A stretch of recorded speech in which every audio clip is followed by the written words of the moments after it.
नमस्कार। आज आमे आउ गोटे नुआ चैप्टर देखिबा जोंटा लैंग्वेज पई आमे केमिति टीएलएम यूज करि परिबा जेमिति पिला माने लैंग्वेज बहुत भलो भाबरे सिखि परिबे। तो चलंतु देखिबा। आज रही topic teaching learning material. Teaching learning material कोन? सेटा एमिति गुटे टूल जोंटा टीचर्स मानकर टीचिंग स्टाइल को इफेक्टिव और इंटरेस्टिंग बनैबो जोंदी पिला माने बहुत भलो भाबरे जदि तांकर किछि डाउट रहुची कि किछि प्रॉब्लम रहुची तो ताको बहुत सहजरे टीचर माने सॉल्व करि परिबे। तो जेमिति के रहला टीचिंग मटेरियल कोन?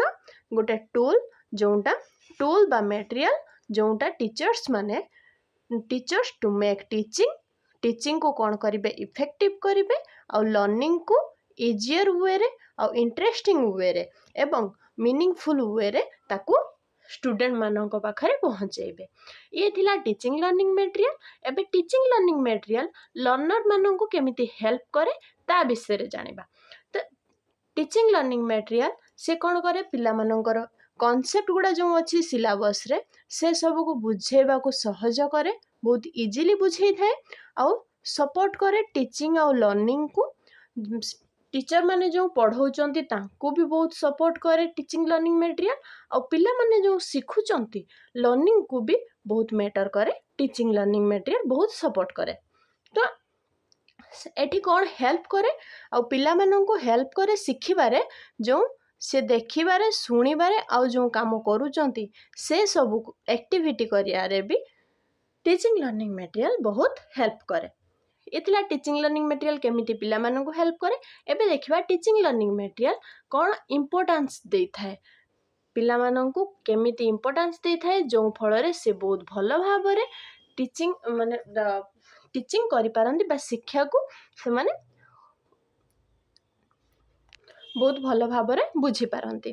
तो एटी तार इंपोर्टेंस कौन कौन रहिला जेमिति कि एब्स्ट्रैक्ट थिंग गोटे रहिची जोटा होची हमर फीलिंग्स से जाऊ कि आमे जदि किछि सुनुचु सेटा होचु एब्स्ट्रैक्ट थिंग। तो कॉन्क्रीट कौन आमे जोटा लेखुचु कि ताकू पढ़ी पारुचु जोटा आमे अनुभव करि पारुचु सेटा एब्स्ट्रैक्ट।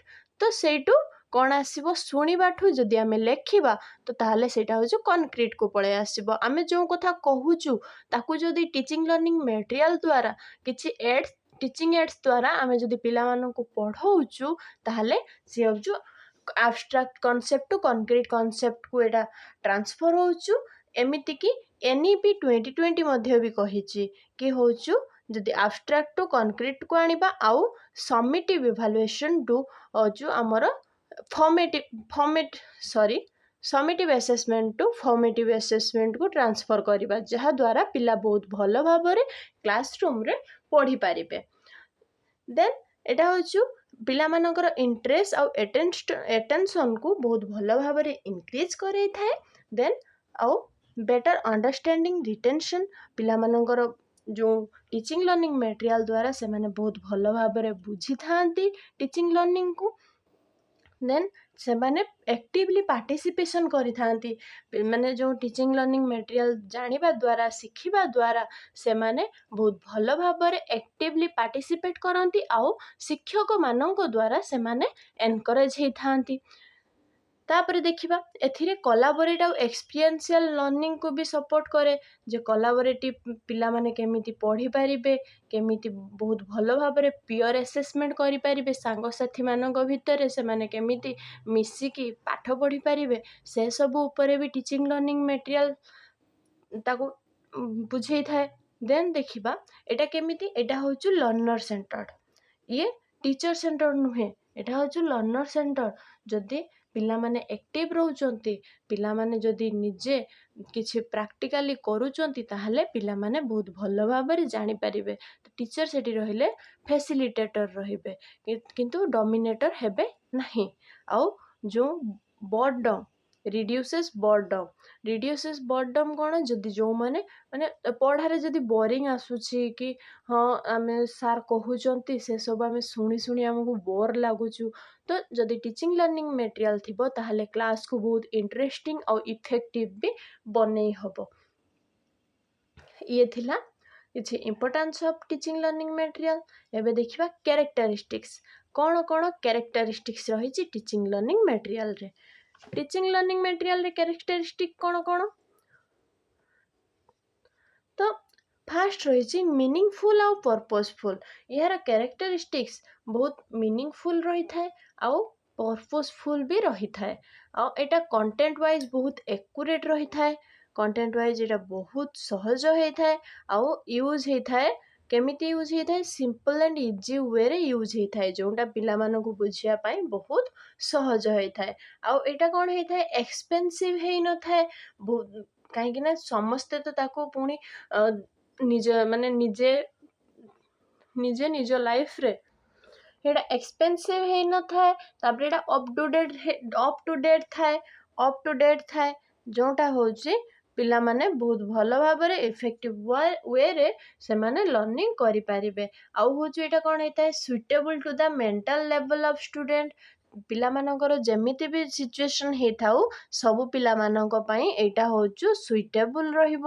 ପିଲାମାନେ ଯେଉଁ ପିଲା କିଛି ଇମ୍ପେୟାର୍ଡ ଥିବ ୟା ତ ଡିଜାବୁଲ୍ ଥିବ, ସେ ପିଲା ପାଇଁ ଏଗୁଡ଼ାକ ବହୁତ ଭଲ ଭାବରେ ଇଫେକ୍ଟିଭ୍ ରହିବ।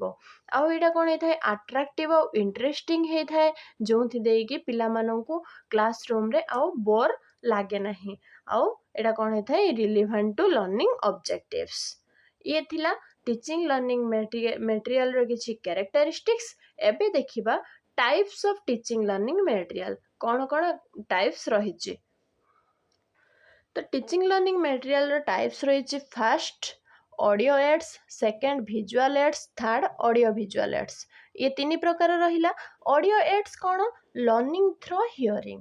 ଯେଉଁ ପିଲାମାନେ ଯଦି ଶୁଣୁଛନ୍ତି କିଛି, ଆମେ ଲର୍ଣ୍ଣିଂ ଥ୍ରୋ ହିୟରିଂ ମାଧ୍ୟମରେ ଆମେ ପିଲାମାନଙ୍କୁ କେମିତି ଲାଙ୍ଗୁଏଜ୍ ଶିଖେଇବା। ଭିଜୁଆଲ୍ ଏଡ୍ସ, ଯେଉଁ ପିଲାମାନେ ଶୁଣି ପାରୁନାହାନ୍ତି ସେମାନଙ୍କୁ କେମିତି ଦେଖି ପାରିକି ଅନଲି ଭିଜୁଆଲ୍ କରିପାରିବେ ସେମାନେ, ସେଇଟା କେମିତି ଭିଜୁଆଲ୍ କରିକି ସେମାନେ ଶିଖିପାରିବେ। ଆଉ ଅଡ଼ିଓ ଭିଜୁଆଲ୍ ଏଡ୍ ରହିଲା କ'ଣ? ସେମାନେ ଦେଖିକି ବା ଶୁଣିକି ଏଇଟା ସିଙ୍ଗ ପ୍ଲସ୍ ହିୟରିଂ ବୋଥକୁ ଏଇଟା ପାର୍ଟିସିପେଟ୍ କରେ। ଦେନ୍ ଅଡ଼ିଓ ଏଡ୍ସ କ'ଣ ରହିଲା? ଅଡ଼ିଓ ଏଡ୍ସର ଏକ୍ଜାମ୍ପଲ୍ କ'ଣ କ'ଣ ରହିବ? ରେଡ଼ିଓ, ଟେପ୍ ରେକର୍ଡ଼ର, ତାପରେ linguaphone, language laboratory, audio cassette player. ଏସବୁ ରହିଲା ଅଡ଼ିଓ ଏଡ୍ସର ତାର ଏକ୍ଜାମ୍ପଲ୍। ଆଉ ଅଡ଼ିଓ ଏଡ୍ସ ଦ୍ୱାରା ପିଲାମାନେ କେମିତି ଲାଙ୍ଗୁଏଜ୍ ଶିଖିବେ, ତାର ଇମ୍ପୋର୍ଟାନ୍ସ ଦେଖିବା। ଯେମିତିକି ସେମାନଙ୍କର ଡେଭଲପ୍ସ ଲିସନିଂ ସ୍କିଲ୍ ବହୁତ ଭଲ ଭାବରେ ଡେଭଲପ୍ ହେଇଥାଏ, ଯେଉଁଥିପାଇଁ ସେମାନଙ୍କର ଏକ୍ୟୁରେସି ତ ବଢ଼ିଥାଏ କିନ୍ତୁ ଫ୍ଲୁଏନ୍ସି ହେଇନଥାଏ। କିନ୍ତୁ ଏଠି ସେମାନଙ୍କର ପ୍ରନାଉନ୍ସିଏସନ୍ ସହିତ ଏସେଣ୍ଟ ବି ଇମ୍ପ୍ରୁଭ୍ ହୁଏ। ପିଲାମାନଙ୍କର ଅଡ଼ିଓ ଏଡ୍ସ ଦ୍ୱାରା ପ୍ରନାଉନ୍ସିଏସନ୍ ବହୁତ ଭଲ ଭାବରେ ଇମ୍ପ୍ରୁଭ୍ ହେଇଥାଏ। ଆଉ ଅଡ଼ିଟୋରୀ ଲର୍ଣ୍ଣର୍ସମାନଙ୍କ ପାଇଁ ବହୁତ ସୁଇଟେବୁଲ୍। ଯେଉଁମାନେ କହିପାରୁନଥିବେ, କେବଳ ଶୁଣିପାରୁଥିବେ, ସେମାନଙ୍କ ପାଇଁ ଅଡ଼ିଓ ଏଡ୍ସ ବହୁତ ସୁଇଟେବୁଲ୍ ରହିବ। ଦେନ୍ ସେକେଣ୍ଡରେ ଦେଖିବା ଆମେ ଭିଜୁଆଲ୍ ଏଡ୍ସ। ଭିଜୁଆଲ୍ ଏଡ୍ସ କ'ଣ ରହିଛି ଏକ୍ଜାମ୍ପଲ୍? ଭିଜୁଆଲ୍ ଏଡ୍ସରେ ଯେମିତି ବ୍ଲାକବୋର୍ଡ଼ ରହିଛି, ପିକ୍ଚର୍ସ ରହିଛି, ଚାର୍ଟସ୍ ରହିଛି, maps, chart, map, model, flash card, slide projector, magazines, newspaper, textbook, ଯେଉଁଟା ସେମାନେ ଦେଖିକି କିଛି ନୂଆ ଜିନିଷ ଶିଖିପାରିବେ। ଆଉ ଏଇଟା ଭିଜୁଆଲ୍ ଏଡ୍ସରେ ଏହିସବୁ ଏକ୍ଜାମ୍ପଲ୍ ରହିଲା। ଆଉ ଭିଜୁଆଲ୍ ଏଡ୍ସ ଦ୍ୱାରା ପିଲାମାନଙ୍କର କ'ଣ ଇମ୍ପୋର୍ଟାନ୍ସ ରହିବ? ସେମାନେ ଯେମିତିକି ଲର୍ଣ୍ଣିଂ କ୍ଲିଅର୍ ଆଣ୍ଡ ଆଟ୍ରାକ୍ଟିଭ୍ ୱେରେ ତିଆରି କରିପାରିବେ। ସେମାନେ ଲର୍ଣ୍ଣିଂକୁ ବହୁତ କ୍ଲିଅରଲି ବୁଝିପାରିବେ, କାହିଁକିନା ସେମାନେ ନିଜେ ପଢ଼ିବେ, ନିଜେ ଦେଖିକି ଜାଣିବେ କ'ଣ ରହିଛି, କ'ଣ ନାହିଁ, ଇଏ ତାର ଇମ୍ପୋର୍ଟାନ୍ସ। ଦେନ୍ ସେମାନେ ଭିଜୁଆଲ୍ ଲର୍ଣ୍ଣର୍ସମାନଙ୍କୁ ବହୁତ ହେଲ୍ପ କରିବ। ଯେଉଁମାନେ ଶୁଣିପାରୁନଥିବେ କି କହିପାରୁନଥିବେ, ସେମାନେ ସେଇ ଭିଜୁଆଲ୍ ଲର୍ଣ୍ଣର୍ସମାନଙ୍କୁ ବହୁତ ଏଇଟା ହେଲ୍ପ କରିବ। ଆଉ ମେମୋରି କମ୍ପ୍ରିହେନ୍ସନ୍ ପାଇଁ ବହୁତ ଏଇଟା ବହୁତ ଇମ୍ପ୍ରୁଭ୍ ହେବ। ଯଦି ସେମାନେ ନିଜେ pictures, charts, map, model, flash card, slide projector ଏସବୁ ଯଦି ଦେଖୁଛନ୍ତି, ତାହେଲେ ସେମାନଙ୍କର ମେମୋରି ଆଉ କମ୍ପ୍ରିହେନ୍ସନ୍ ବହୁତ ଭଲ ଭାବରେ ଇମ୍ପ୍ରୁଭ୍ କରିବ। ଆଉ ହେଉଛି ଏକ୍ସପ୍ଲାନେସନ୍ ଅଫ୍ କନସେପ୍ଟକୁ ବହୁତ ଭଲ ଭାବରେ ଏଇଟା ସପୋର୍ଟ କରିବ। ଇଏ ଥିଲା ଭିଜୁଆଲ୍ ଏଡ୍ସ। ଏବେ ଦେଖିବା ଅଡ଼ିଓ ଭିଜୁଆଲ୍ ଏଡ୍ସରେ କ'ଣ ରହିଛି। Audio visual AIDS hearing plus sing, ସେଇଟା ହେଉଛି ଦୁଇଟାକୁ ଇଏ କରେ। ଆମେ ଶୁଣିବା ସହିତ ଯେଉଁଟା ଦେଖୁଥିବା ସେଇଟା ହେଉଛି ଅଡ଼ିଓ ଭିଜୁଆଲ୍। ସେଥିରେ ଏକ୍ଜାମ୍ପଲ୍ କ'ଣ ରହିଛି, ଟେଲିଭିଜନ ରହିଛି, ଫିଲ୍ମ ପ୍ରୋଜେକ୍ଟର ରହିଛି, ମୋସନ୍ ପିକ୍ଚର୍ସ ରହିଛି, କମ୍ପ୍ୟୁଟର ଆସିଷ୍ଟେଡ୍ ଲାଙ୍ଗୁଏଜ୍ ଲର୍ଣ୍ଣିଂ ରହିଛି, ଆଉ ପିପିଟି ଯେଉଁଟା ପ୍ରେଜେଣ୍ଟେସନ୍ ରହିଛି। ଏଇଟା ହେଉଛି ଅଡ଼ିଓ ଭିଜୁଆଲ୍ ଏଡ୍ସ ରହିଛି। ଆଉ ଅଡ଼ିଓ ଭିଜୁଆଲ୍ ଏଡ୍ସ ଦ୍ୱାରା ପିଲାମାନେ କେମିତି ମାନେ ଇମ୍ପୋର୍ଟାନ୍ସ ତା'ର କ'ଣ ରହିଛି ଆମେ ତାକୁ ଏବେ ଦେଖିବା। ଅଡ଼ିଓ ଭିଜୁଆଲ୍ ଏଡ୍ସ ଦ୍ୱାରା ପିଲାମାନଙ୍କର ଲର୍ଣ୍ଣିଂଟା ବହୁତ ରିଏଲିଷ୍ଟିକ୍ ହୁଏ, ବହୁତ ସହଜ ୱେରେ ବୁଝିପାରନ୍ତି, ଆଉ ସେମାନେ ତାଙ୍କର ରିଏଲ୍ ଲାଇଫ୍ ସହିତ ଡେ ଟୁ ଡେ ଲାଇଫ୍ ସହିତ ତାକୁ ଏଡ୍ କରିପାରନ୍ତି। ସେଇ ଅନୁସାରେ ସେମାନେ ବହୁତ ଭଲ ଭାବରେ ବୁଝିପାରନ୍ତି, ଆଉ ମୋଟିଭେସନ୍ ଏନହାନ୍ସ ହେଇଥାଏ। ଯଦି ଗୋଟେ ପିଲା ଶୁଣିବା ସହିତ କିଛି ଦେଖୁଛି, ଜାଣୁଛି, ବହୁତ ଭଲ ଭାବରେ ତା'ର ମୋଟିଭେସନ୍ ଏନହାନ୍ସ ହେଇପାରିବ, ଆଉ ରିଏଲ୍ ଲାଇଫ୍ ଲର୍ଣ୍ଣିଂ ସିଚୁଏସନ୍ ସେ କ୍ରିଏଟ୍ କରିପାରିବ। ତା ସହିତ ନିଜକୁ ଏଡ୍ କରି ବହୁତ ଭଲ ଭାବରେ ସେ ଯେଉଁଟା ତା'ର ପ୍ରୋବ୍ଲେମ୍ ଥିବ ତାକୁ ବହୁତ ଭଲ ଭାବରେ ସଲ୍ଭ କରିପାରିବ। ଦେନ୍ ତା'ର ଅଣ୍ଡରଷ୍ଟାଣ୍ଡିଂ ରିଟେନସନ୍ ବି ଏଥିରେ ଇମ୍ପ୍ରୁଭ୍ସ ହେବ।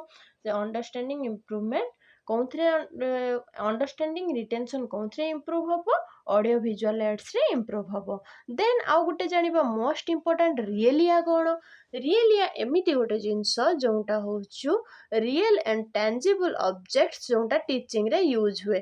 ଯଦି ଟିଚର୍ କ'ଣ କରନ୍ତି, କ୍ଲାସ୍ ରୁମ୍ରେ କହିବେ ଯେ ଆପଲ୍, ସେ ତ ଆପଲ୍ କହିଲେ, କିନ୍ତୁ ସେଇ ଜାଗାରେ ଯଦି ସିଏ ରିଏଲ୍ ଆପଲ୍କୁ ଦେଖାଉଛନ୍ତି କ୍ଲାସ୍ ରୁମ୍ରେ, ତ ସେଇଟା ହେଉଛି ରିଏଲିଆ।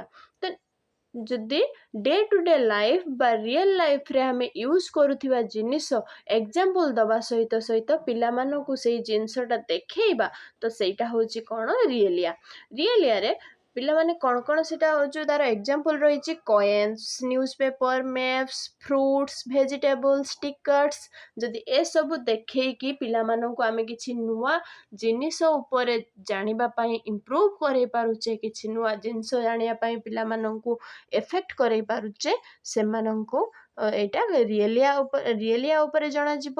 ଆଉ ଏଇଟା ପିଲାମାନଙ୍କୁ କେମିତି ହେଲ୍ପ କରେ, ତାଙ୍କର କ୍ଲାସରୁମ୍ ଲର୍ଣ୍ଣିଂ ଆଉ ରିଏଲ୍ ଲାଇଫ୍ ସହିତ କନେକ୍ଟ କରିବା ପାଇଁ ପିଲାମାନଙ୍କୁ ବହୁତ ଭଲ ଭାବରେ ଏଇଟା ହେଲ୍ପ କରେ। ଆଉ ଏଇଟା ପିଲାମାନଙ୍କୁ କେଉଁ ଲର୍ଣ୍ଣିଂ ଶିଖେଇଥାଏ, ଲର୍ଣ୍ଣିଂ କନକ୍ରିଟ୍ ଆଉ ମିନିଂଫୁଲ୍ ୱେରେ କେମିତି ସେମାନେ ଲର୍ଣ୍ଣିଂକୁ ବହୁତ ଭଲ ଭାବରେ ଇଫେକ୍ଟିଭ୍ ୱେରେ ଇମ୍ପ୍ରୁଭ୍ କରିପାରିବେ ବା ଏନହାନ୍ସ କରିପାରିବେ, ସେ ବିଷୟରେ ରିଏଲିଆରେ ଶିଖେଇଥାଏ। ଇଏ ଥିଲା ରିଏଲିଆ। ଆଉ ଟେକ୍ସଟ ବୁକ୍, ଏବେ ଦେଖିବା text book HTLM। Text book ମଧ୍ୟ ଟିଚିଂ ଲର୍ଣ୍ଣିଂ ମେଟେରିଆଲ କୁହାଯାଏ। ତ ଗୋଟେ ଗୁଡ୍ ଟେକ୍ସଟ ବୁକ୍ କ'ଣ କରିବା ଉଚିତ, ଯେମିତିକି ଲର୍ଣ୍ଣର୍ସ ଏଜ୍ ଆଉ ଇଣ୍ଟରେଷ୍ଟ ସହିତ ସିଏ ଗୋଟେ ଗୁଡ୍ ଟେକ୍ସଟ ବୁକ୍କୁ ସେଇ ଅନୁସାରେ ତାକୁ ଛପାଯିବା ଉଚିତ। Be selected according to learners age and interest ଅନୁସାରେ ସେ ବହି ଗୁଡ଼ାକୁ ଆମେ ଆଣିବା ଉଚିତ। ଆଉ ମାନେ ସେଇ ବହି ଗୁଡ଼ା ସେମାନେ ପଢ଼ିଲେ ନିଜର ଇଣ୍ଟରେଷ୍ଟକୁ ଆହୁରି ବଢ଼େଇ ପାରିବେ। ଆଉ କ'ଣ ହେଇପାରିବ, ବି ଆଟ୍ରାକ୍ଟିଭ୍ ଆଣ୍ଡ କ୍ୱାଲିଟେଟିଭ୍ ରହିପାରିବ। ଗୋଟେ କ୍ୱାଲିଟେଟିଭ୍ ଆଉ ଆଟ୍ରାକ୍ଟିଭ୍ ସହିତ ସେମାନେ ସେ ବହିକୁ ପଢ଼ିବାକୁ ବହୁତ ପସନ୍ଦ କରିବେ, ଆଉ ସେମାନେ ବହୁତ ସହଜରେ ସିଲାବସ୍କୁ କମ୍ପ୍ଲିଟ୍ କରିପାରିବେ। ଯଦି ଗୋଟେ ବହି ପିଲାମାନଙ୍କୁ ବହୁତ ଭଲ ଭାବରେ ଇଣ୍ଟରେଷ୍ଟିଂ ୱେରେ ମୋଟିଭେସନ୍ କରାଉଛି, ୟା ତ ଇଫେକ୍ଟିଭ୍ ରଖୁଛି, ତ ତାହେଲେ ସେମାନେ ବହିକୁ ବହୁତ ଭଲ ଭାବରେ ସିଲାବସ୍କୁ କମ୍ପ୍ଲିଟ୍ କରିପାରିବେ ସେ ବହିର। ତ ଟିଚିଂ ଲର୍ଣ୍ଣିଂ ମେଟେରିଆଲର ରୋଲ୍ କ'ଣ ରହୁଛି, ରୋଲ୍ ରହୁଛି କି ଏହା ପିଲାମାନଙ୍କୁ ବହୁତ ଭଲ ଭାବରେ ମୋଟିଭେଟ୍ କରାଉଛୁ। ସେ ମୋଟିଭେଟ୍ କରାଉଛୁ କି ହେଉଛୁ କେମିତି ସେମାନେ ଟିଚିଂ ଲର୍ଣ୍ଣିଂକୁ ବହୁତ ଭଲ ଭାବରେ ବୁଝିପାରିବେ, ଆଉ ଲାଙ୍ଗୁଏଜକୁ ବହୁତ ଭଲ ଭାବରେ ଶିଖିପାରିବେ। ଇଏ ରହିଛି ତା'ର ଫାର୍ଷ୍ଟ ରୁଲ୍। ସେକେଣ୍ଡ ରୁଲ୍ କ'ଣ ରହିଛି, ଷ୍ଟୁଡେଣ୍ଟକୁ ପ୍ରିପେୟାର କରିବ ମେଣ୍ଟାଲି ଫର୍ ଲର୍ଣ୍ଣିଂ ପାଇଁ ମେଣ୍ଟାଲି ପିଲାମାନଙ୍କୁ ପ୍ରିପେୟାର କରିବ।